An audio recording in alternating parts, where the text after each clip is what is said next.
Good morning, Mr. Paulson. Thank you so much that you agreed to take part in panel discussion Trust Environment as an engine for the development of the health industry.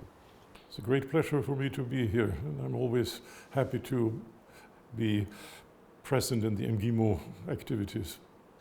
We're aware that Ferring Holding invests in CIS countries like Moldova, Georgia. Could you tell us about your projects in Russia that you already have or are planning to launch? Yes, I have basically two different pharmaceutical interests. One of them is Ferring, which is a highly specialized biotech company, mainly working in reproductive medicine. And then there's a separate company which we called Sever, which here in Russia has two factories, one in Isvarina and one in Kazan.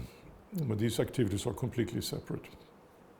And we know that you have research and development departments on these factories, and you have some patents. So you invest not only in production, you invest in research and development on Russian territory. Yes, actually we are together with the MGU University. We're now building new labs for developing special technology related to intranasal absorption. I think that's going to be very, very interesting. We have about 10 different projects which we will develop and hopefully patent. Then we are also looking at the possibility of doing biotechnology work in Kazan. And we are also, with our company Nanopharma in Kazan, we are also developing new nanotechnologies. In your opinion, under what conditions would your company be ready to expand your business and researchers programs in Russia? We are already started. I think we have a lot of support from the authorities. I know that many foreign companies find Russia a difficult country to do business in. That's not our experience. We've had a lot of help and support from federal authorities, from the Ministry of Research, and we have also had a lot of help from the local authorities, particularly in Tatarstan. What kind of business partners would Ferring Holding like to have in Russia? I think it's very important that we have a close collaboration with innovative university centers, and we have it here in Moscow. We will also have it in Kazan. Hopefully we will be able to expand into a research collaboration in St. Petersburg also in the future. And what kind of support from the government would be decisive for the company to expand its business in Russia? I think there are two things which are very important. One of them, that we have a level playing field, that we, although we have a lot of activities here in Russia, we are still a foreign company. And we want just to be treated as the Russian companies are being treated. So there is no preference for us or for them. So we just want to be treated equally. That's the first thing. The second thing is where we can get help, and we are already kind of getting help, is to do development of new innovative products. We've had several grants which have been very, very helpful to develop products, and we are very grateful for that, and we hope that will continue. So many of these grants which we have received has subsequently led to patents, and these patents we are filing them not only in Russia but also abroad.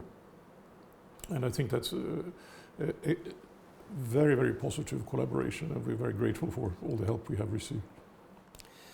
Some of the international investors are really afraid of Russian tax regulation. On your point of view, the tax regulation in Russia is an incentive or a barrier? Well, I don't think Russia is very different from any other country. I think most businessmen have a very mixed relationship with tax authorities in any country in the world. And the taxes are relatively low in Russia. Of course, when the tax authorities come, they do a very thorough job to try to find something, but I wouldn't say that it's more difficult than in any other country. Another question regarding the policy of Ferring sales in Russia. You do not cooperate with all national distributors. Is that the policy aimed to restrict the competition, or there are specific requirements for the selection of the partners? No, but Ferring itself has very highly specialized niche products. It's quite clear that we cannot work with large-scale distributors. Of course, we have small niche distributors that will help us. And then the other issue is if you talk on a much broader scale, is of course the future of the pharmaceutical industry in Russia. There is a policy to localize manufacturing, which I can completely understand. But there's one backside on this, is that the Russian market is relatively small. You cannot start producing economically for a market like Russia. It's just too small, the prices are too low. So the only way it will be justified, this is one of the issues we are confronted with today, is that we have to internationalize the sales of the products we produce in Russia.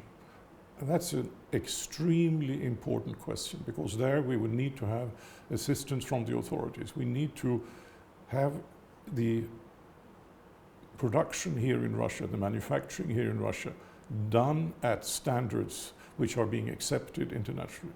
I'm not saying that the Russian standards are lower. I'm saying that the Russian standards are slightly different in terms of quality control, quality assurance, all the various aspects of manufacturing. So I think it's very essential as an aspect of this localization of production that together with the authority, the pharmaceutical industry will develop a set of rules that will allow us to export as easily as possible. How pandemic crisis influenced your plans in Russia? So many companies stopped their business projects, their investments.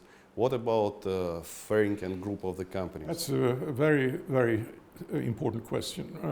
When we were hit by the crisis in the second quarter of this year, we stopped basically investments all over the world. It's not just in Russia, but we stopped all over because we wanted to see what was happening.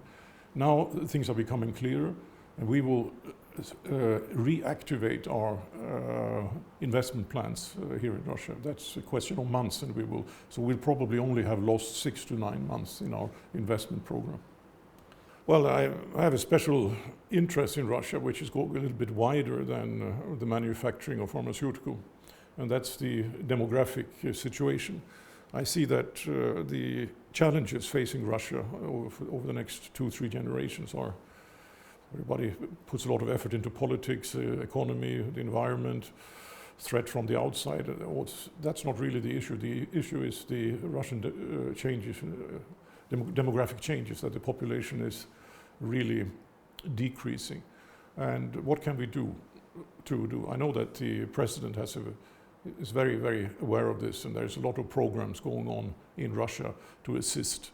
But I think also the industry and private individuals can help with this. For instance, I'm trying to give a Russian city a fertility clinic as a present every second year. We've given already 4 clinics, and that's one way of assisting that you can do as a private individual.